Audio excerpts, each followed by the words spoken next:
at pagsusumikap, pagharap sa lahat ng mga nasa pamunuan upang ang Morong 43 na kung saan hanggang ngayon ay nakukulong ng walang kasalanan ay mapalaya sa kanilang pagkakabilanggo.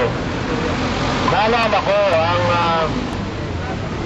pangungusap at binasa ng ating Panginoong Jesucristo noong siya ay unang beses na sumimba sa templo at nagbukas siya ng banal na kasulatan ng kanyang kapanahunan.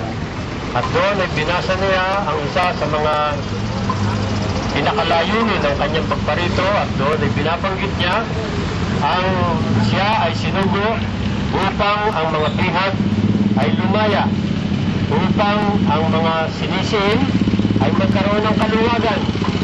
At sa panahon ito, nakikita natin na ang pangusap na yon, o ang binasa ng Panginoong Jesucristo ay nagkakaroon ng katuparan.